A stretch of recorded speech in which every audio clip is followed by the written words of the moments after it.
Okay, it's Sunday, so it's time to answer some questions and play some fighting games. If you're wondering which side I'm on, it's not Android 21 anymore. It's Kefla and Broly. I've stopped playing Android 21, I know. We're also Team Lime Green. That's what we're going with. That's what we'll call it. Team Lime Green. So, first up, in your opinion, what makes horror games so appealing to play? I mean, you know, why do we enjoy things that are sad also? There's a catharsis to be found in experiencing negative emotions in, like, a safe way, I guess, you know? Because, I mean, realistically, it's like, why do we like anything that isn't just a comedy, right? The world's depressing enough, surely. Yeah, but, you know, there's just something enjoyable about these negative emotions. I don't know. Maybe horror games are appealing because it puts us back in tune with our old caveman selves, where you got that adrenaline hit so you could outrun that fucking saber-toothed lion bear beast coming after you, but now we instead experience the same adrenaline rush from hiding in a closet from a xenomorph on a digital screen. You know, one of these is significantly safer, but Monkey Brain doesn't give a shit. It's the same thing as far as it's concerned. I don't know, you know, why, like, there's something enjoyable about fear, I guess, about adrenaline. You know, why do people go and hang off of fucking buildings with one hand and, like, fucking ride unicycles along the side of a fucking skyscraper, right? Doesn't make any fucking sense to me, because you fucking dead if you fall, brother. But hey, adrenaline's an enjoyable brain chemical, I suppose. You know, so what's appealing about him? There's just a catharsis in experiencing a negative emotion safely, I guess. Next up, do you feel the latest experimental changes will bring Arissa back from the dead if they go through? Probably. You know, like, they definitely won't ping-pong her up to top tier again or anything, but I mean, it makes sense to me. Like, if you're gonna make the shield weaker, make Arissa herself scarier. I think that's, like, the line to go down if you're gonna nerf the shields.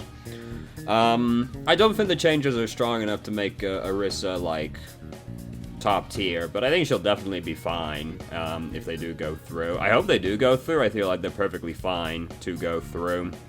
I feel like, in general, the Overwatch devs seem as if they are trending in the direction of removing strength from shields and putting it more on the character.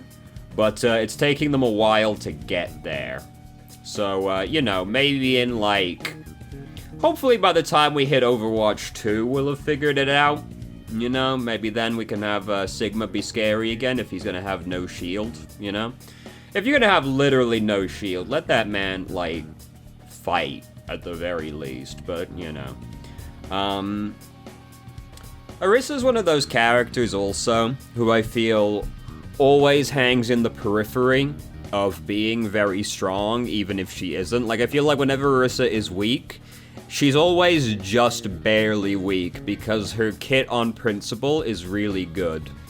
Because she's got, like, the best, like, consistent ranged weapon out of all of the tanks. It's the only one that really does anything at, like, long range. She's got really good abilities. Halt is a really good ability. Her shield is one of the better ones. It's like the second best one. Fortify's really good. Shield's really good. Halt's really good. And her ultimate is, like, low-key one of the strongest ults in the game. The bongo is an insane damage utility. The problem is just that the bongo is very easy to break. So I feel like, on principle, Arissa just has a very good kit, so whenever she's weak, it's always, like, just barely.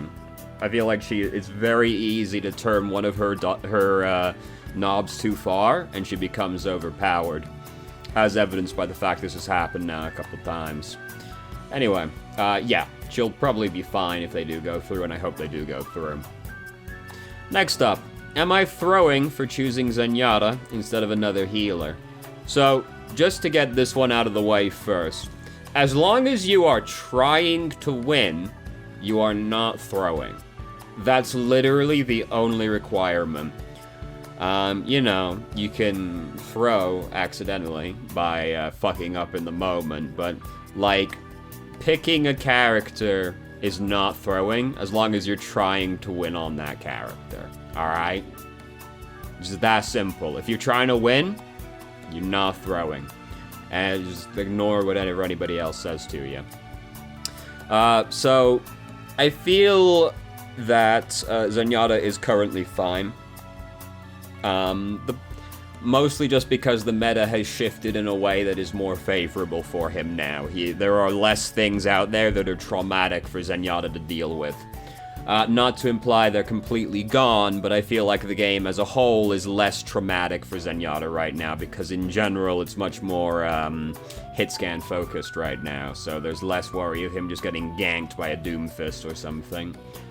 But Zenyatta is gonna have this stigma attached to him that he may never recover from unless a drastic change to his kit occurs. And this problem occurs because of low SR players. So right now, and like this has really always been the case for low SR, but like right now, they really just want you to pick 2 main healers. And there's a good well, it's not a good reason, but there's a simple reason for this. And it is that people in low SR are very bad at positioning. As a result, they take a lot more damage than people in high SR do.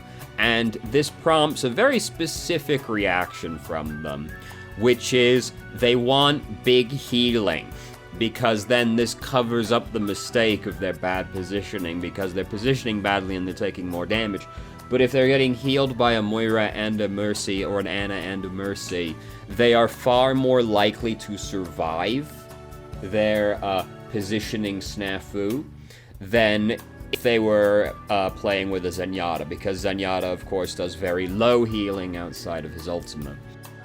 So, low SR, people are basically always going to accuse you of throwing for picking Zenyatta, because they just want you to pick really big healers, because that covers up for their mistakes, which they are, of course, making a great many of. So, Zenyatta will always have this problem in low SR, I feel, unless something very drastic occurs to his kit. But no, you're not throwing for picking Zenyatta, at least not now. Who knows what tomorrow may bring? Zen's one of these characters where he has a very specific niche he fills, and he's very easy to counter because of the niche he is in. Because he is essentially the DPS, you sort of spoiled the end of the line of thought when going on. He is the healer you pick if you want to do more damage on your team, right? There's nobody that's gonna compare to it, because when you pick Zenyatta, you're essentially picking a DPS that has the ability to heal. Like when you pick Roadhog, you are picking a DPS that has the potential to tank. It's the same thing for Zen. So the problem is, though, that because he gets to heal and do damage, and also has a defensive ultimate, the trade-off for this that they decided to go with is no defensive ability whatsoever for himself. Like, he has no way of self-healing whatsoever outside of killing the bad man before they kill him, which leaves him extremely vulnerable to specific heroes. All divers and flankers, essentially. Because anytime he runs into them, he either needs somebody to help him, which is hard to get in Overwatch, or he just needs to be way better than the person that's coming to kill him.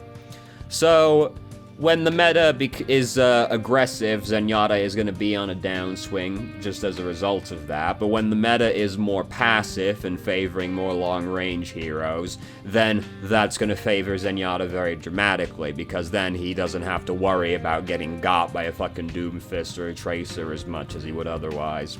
Like, if Doomfist and Genji and Tracer are strong at the same time, then like Zenyatta becomes virtually playable because there's just so many things coming for him that he has fundamentally no way of defending himself against. But currently, nah, you're not throwing if you pick Zen, but you're also not throwing no matter who you pick, as long as you're trying to win. That's the only requirement you need to fulfill.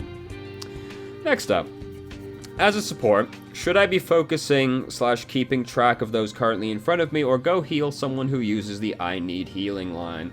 It would definitely be a trap to say to always go to the person that pings that they need healing. I'm just gonna try and not use that fucking controller because I hate the fucking PlayStation wires so much, and I know, every time it gets disconnected, the computer hitches, and then I have to adjust it in the fucking editing. Sorry, I was complaining. It's what I do.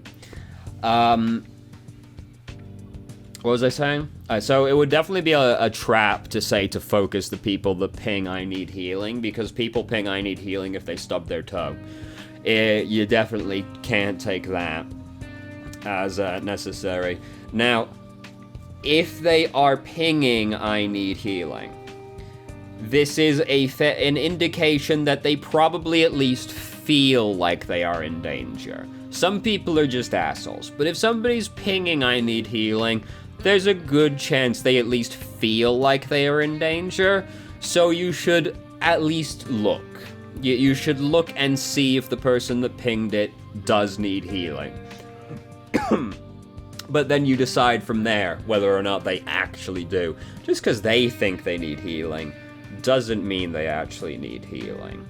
I have very fond memories. This is one of my favorite interactions I had playing this game. I was playing Ana. This was quite a while ago now, but I still remember it very vividly.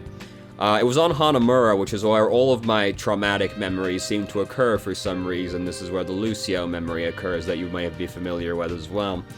I was playing Ana. We were defending the second checkpoint. So I'm stood behind the point, on the right side, tucked near the spawn door. And I'm healing the Reinhardt who is fighting in the doorway, and he's like overextending, definitely. But I'm like keeping him alive right now. But Soldier is pinging I need healing. I know he doesn't need healing because there's nobody in the fucking room. They're all out there trying to kill Reinhardt. But Soldier's stubbed his toe. He's missing like 20 health. So I'm like in my scope firing at Reinhardt to keep him alive, and Soldier just walks in front of me to take one of the shots because he feels that he needs healing so badly. So this takes the shot. Reinhardt, because he's overextending and I stopped healing him for a split second as a result of this, he fucking dies. And I say to Soldier, "What the fuck are you doing?" essentially. And Soldier says, "I needed to." And I said, "No, you fucking didn't, and you know it, you asshole." But he did it anyway. He felt as if he was in absolute mortal peril, and it was imperative he needed to be healed right fucking now. He didn't, though.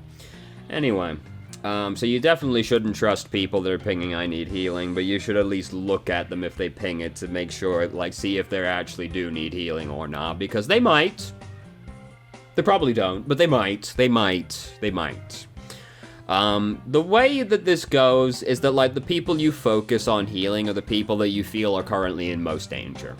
That you can safely heal. Somebody that is drastically overextending is, of course, in the most danger, but it's not really justifiable for you to put yourself in mortal peril to try and save them.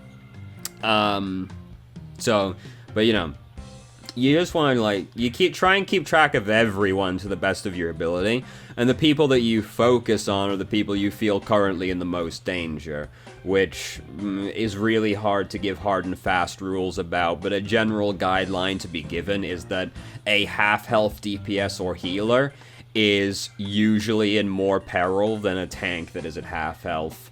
Because a tank that is at half health still has 200 health or more, but a DPS that is at half health has 100 health, and that's easy one-shot range at that point. So generally they're more important, and the other healer will take precedent over the DPS most of the time. Again, You can't really give hard and fast rules for prioritization like this, but those are like general guidelines on it at least. So yeah, there you go. Next up, how do you learn effectively on your own?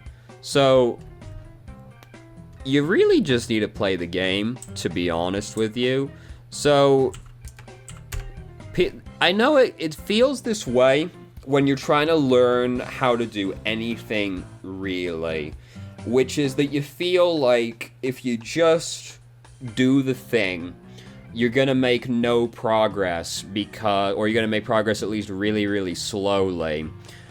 Because you're essentially just trying to figure everything out yourself, right? Which is why people consult outside resources, and you know, it's amazing that we live in the world we do now with the internet, because we have the entire culmination of human knowledge at our fingertips, and yet somehow this has still made the majority of humanity far stupider. But we have all this information in our hands. If you're ever wondering, like, how do you play Genji, you can just type into Google and you're gonna get some results on this, right? So the thing is that all of these outside sources are effectively unnecessary. They will never be a substitute for just playing the game anyway, right? The benefit of these outside sources is that they can, like, impart knowledge directly to you without you having to figure it out. This is just what coaches do, right? All they're really doing is giving information straight to your brain, rather than you having to go through the process of figuring everything out.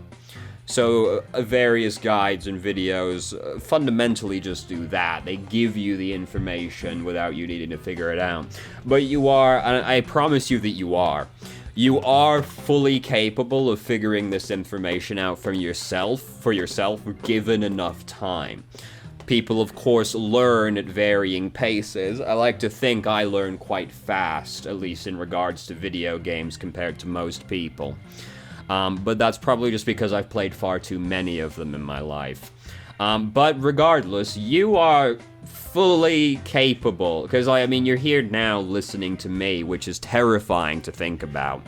But you obviously think I know something you don't know.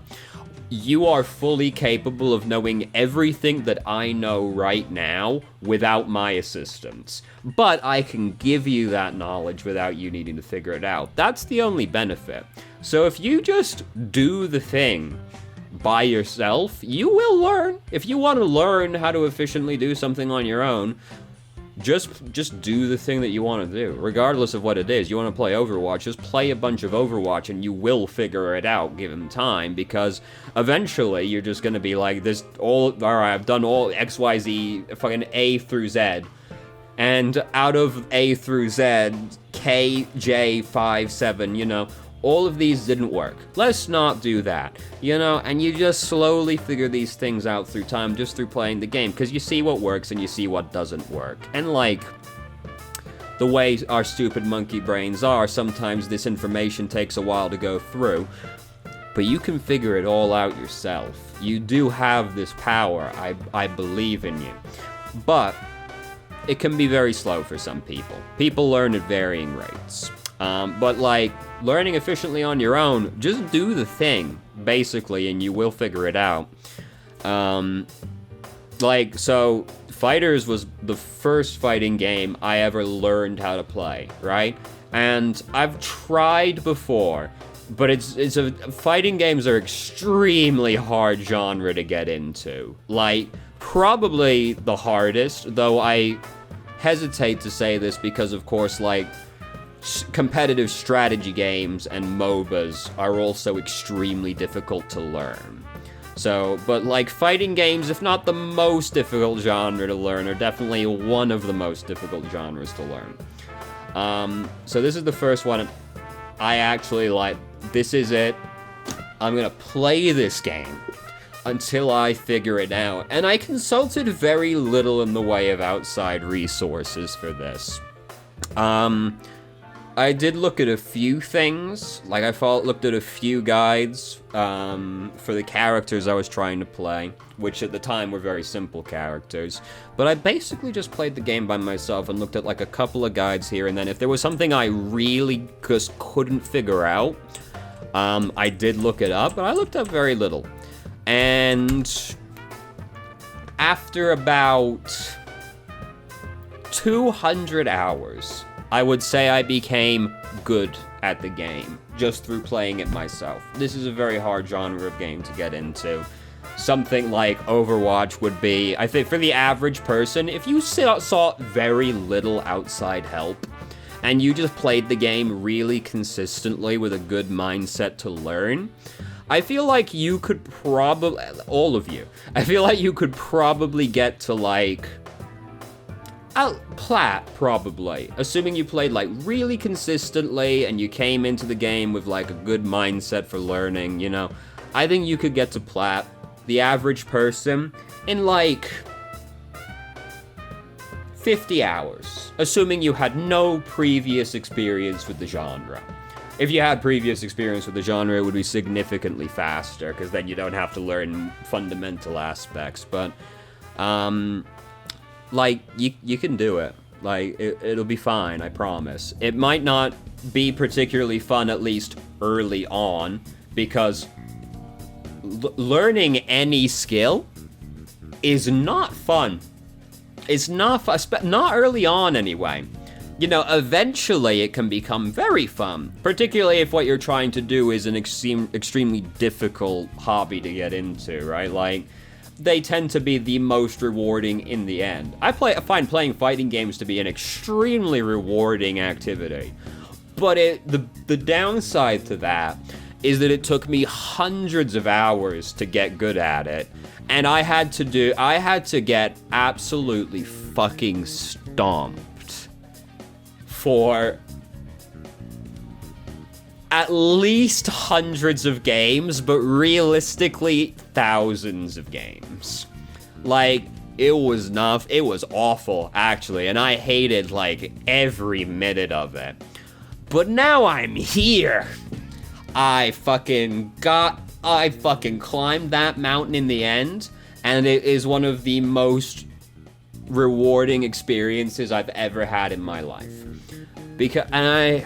This was the milestone I had set, like, really early on, which is that I had run into this one guy early on. I still remember his name. I won't say it, but I still remember his name. And he was a living legend rank, and I played, like, 40 games with this guy. And this is, like, in the first, like, 50 hours I'm playing. I'm, like, getting just stomped by him, because he's, like, the highest rank that was available at the time. And I've never played a fighting game before. I played like 40 games with this guy. I think I won 1. I definitely didn't win more than 2. But the day that I got to Living Legend I was euphoric in that moment. It was easily one of my fondest memories playing video games. There's also somebody I ran into a lot. I don't think he plays anymore. I haven't seen him in fucking forever. But there was a guy early on that I played against that beat me relentlessly as well. And not as high rank as the last guy, but the last time I ran into this guy, he rage quit playing against me. And that was also one of my fondest memories playing video games. This man who was stomping me countless times, 'cause I ran into him pretty regularly, and, you know, I don't care if I lose, I'll play against the guy like 50 times in a row if he lets me, because you gotta learn somehow. That's how you learn, by playing against people that are better than you. And then I play against him, and he fucking rage quits. And I fucking came right there, to be honest with you. It was amazing. Anyway, so how do you learn effectively on your own? You just do the thing. You just do the thing, and you will learn how to do it. It's really more about mindset than anything else. You just have to come into something ready to learn, and you will. It's, like, basically that simple. And then if you just do it consistently, you'll learn, you know. There's not really a shortcut to learning how to learn something, you know? It's really more about mindset than anything else. Yeah, but you'll do it. Yeah, just do the thing. Do the thing. You'll learn how to do the thing. It won't feel like you're learning at the time, because learning is this way. Any skill you're learning, you don't feel like you're learning at the time. It's always at the end of the road, you look back and you go, holy shit. I used to be so bad at this. Holy shit, look how far I've come now. That's honestly the worst thing about learning how to do something, is the more you learn, the more you realize all the terrible things you were doing previously. Anyway, just do the thing. You'll learn. How long have we been here? I feel like it took me like 20 minutes just to answer that one question, to be honest with you. Ooh, 25 minutes. Jesus Christ. So I guess I'm going to save a lot of questions for next week, actually. Because I got way more than that. I didn't expect to spend so long talking about these things. But that's me. You know. Sometimes I'm nice and concise, and then other times I'll repeat myself for like 30 minutes. Isn't it terrifying to think that I make an actual attempt every day to repeat myself less, and yet I still repeat myself as much as I do? Anyway, so we'll do one more question. Which is, best DPS characters to carry as. If you have really good aim, Widowmaker, Hanzo, Ashe, in that order. If you do not have really good aim, Reaper. Reaper is just pretty easy to play, mechanically quite easy to play, very straightforward playstyle, quite versatile, but can be played as a flanker, can be played as a frontliner, can be played defensively, can be played aggressively. Very versatile character. Hard counters like an entire role, as well as various people outside of that one role as well. Fantastic character. Reaper's the best one, outside of the snipers, pretty much. And outside of that, it really just depends on personal preference. I don't feel like anybody else has a significant advantage over the others. Low rank Bastion's pretty good. Low rank Symmetra and Torbjorn are also really good. But like, yeah, Widow, Hanzo, and Ashe if you have good aim. If you don't, Reaper. And that's pretty much how it goes. I feel like everybody else is pretty even, really, as far as the DPS goes for carrying. And that's it. So now we gotta wait for this game to finish. So, I'm not playing Android 21 currently, which is a very big deviation, of course, from all previous weeks. And the reason for that is basically I knew I was gonna start playing Roshi, and I didn't want to stop playing Kefla because Kefla's really fun. So while I was waiting, and I knew I wasn't going to play Ultra Instinct Goku, so I was waiting for Roshi to come out. I just started playing Dragon Ball Super Broly, and he's really fun. Like, Dragon Ball Super Broly is a fucking hype beast, you know? It feels great to play Super Broly. He has a lot of, like, really good feedback. When you hit someone, you fucking feel like you're hitting that boy, you know? Fucking down heavy in the air is a fucking grab. He fucking grabs you out of the air, fucking throws you to the other side of the screen, and then bumps you with his chest. And that is probably the most satisfying move to land on somebody in the entire game. Like, when you read they're gonna fucking jump on Wake Up, and you just jump and go, fucking sit back down. Feels absolutely incredible. Broly's a hype beast, and he feels incredible. So Roshi came out, and I was like, well, I gotta play Roshi, obviously. I've been waiting my whole life for this moment to play my beautiful turtle boy. And I'm like, but I don't want to stop playing Kefla, and I don't want to stop playing Broly, because they both are really fun, and they both have, like, really great feedback on their moves. Like, Kefla, all her moves feel, like, really weighty and impactful as well. Like, when you do the fucking knee in the air to take the guy up, feels great. Fucking, ended that man. Anyway. They feel really good, and so I was like, I'm gonna stop playing Android 21. Now, I don't know if I'm gonna hear thoughts on Roshi real quick before we go away as well, right? Fuck it, I'm gonna start another game while I'm talking. We're gonna pick that one. I think it's pretty short.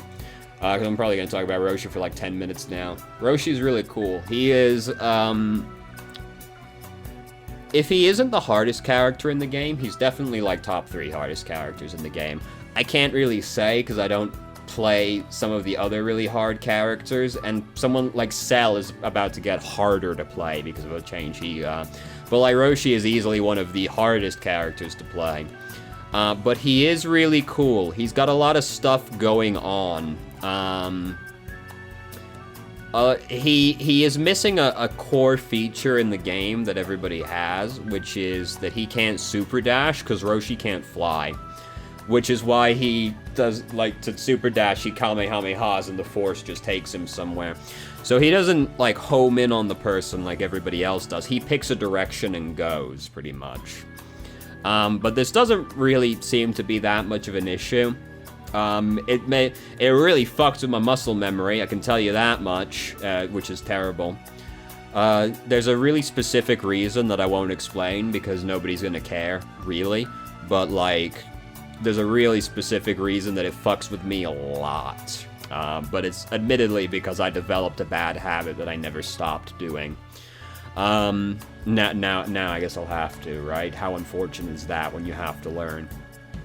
But he is really cool. He's very hard to play, but I feel like he is gonna be one of the best characters in the game once we figure it all out, because even like right now, very early on in the character, like, he's really fucking strong, dude. Fun fact, he's the first character I learned how to do a touch of death with without really trying, because he just has, like, really damaging combo lines he can go down. They are extremely hard. He's a very technical character, especially by Dragon Ball FighterZ standards. Most characters are pretty easy. Roshi's a very mechanically intense character. But he's the first character I learned how to do a touch of death with, which is exactly what it sounds with. You kill a guy from touching them once. Have I done it online? Fuck no. But I know how to do it, and that's more than I can say about every other character in the game. He just has a lot of shit he can do. This is what happens when you give a guy, like, 50 different moves. Roshi has so many moves compared to the average character. It's fucking insane. One of the coolest things about Roshi, though, he has an air unblockable beam. It's the light, you've seen it a couple times, the beam he does like up at like a 45-degree angle. It's kind of lightning-y. It's unblockable in the air, which is fucking incredible. Because people love to just like stand at full screen and like hop at the top of the screen because it's really safe and hard, and like you just do it whenever without really committing anything to it and just wait for them to do something. Roshi goes, nah, fucking get down, bitch. Come fight me down here. Roshi can't fly, so he has to bring you down to his level so that he, you know, he can't beat the shit out of you without getting closer, but he can't get closer. He can't fly. So he's just gonna have to bring you to him. It's just how it's gonna have to be. But yeah, Roshi's really cool. I like him a lot. He's very hard to play, though.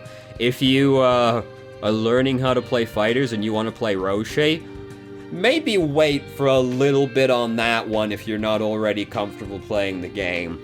My man's hard to play. But has a really high skill cap at the same time. Definitely has a lot of different ways he can be played. Has a lot of cool stuff he can do. He's got like a fucking blink up behind him. He's got an air unblockable. He can fucking... He's got so much shit. I haven't even used like half the moves he's got. Like, he's got so many. He's got this weird like double kick that looks honestly ridiculous, but also leads to what he's like one of his most damaging combo routes he can go down. It's insane. Roshi's a champion. In conclusion, Roshi's a champion. Feels really good. I have two complaints about Roshi. Before we finish, two complaints. First off, he's really fucking hard. If he could be less hard, that'd be fantastic. I'd like that a lot. Secondarily, his level 3 is fucking lame, dude. His level 3? Fucking lame. I don't know if I did it at any point during that game, these games. So we're just gonna go to the training room real quick, and I'm just gonna throw it at a boy so you can see it. It's really fucking boring, to be honest, and that's my one real complaint about Roshi. Especially after, like, Ultra Instinct Goku was the last one, and his level 3 is really good. all the, like, recent characters, the level 3s have been really good. Roshi's level 3. Like, I get it, but at the same time, it's this. And that's it. And that's really boring, you know? Like, this should have just been his level 3. And then if you kill the guy, you know, you put the cork in, that takes care of that. He's got a level 2. That's really cool. He does this, so that's pretty wild. And then he just fucking spikes you. And that's cooler than his fucking level 3. That's my one real complaint about Roshi. Fucking lame level 3, dude. Fucking lame. Like, fucking compare that to, hold on, give me some more energy. Fucking compare that to Gogeta. To be fair, Gogeta's got a level... Fucking do the input. To be fair, Gogeta's got a level 5. But, like, compare Roshi's to Gogeta's.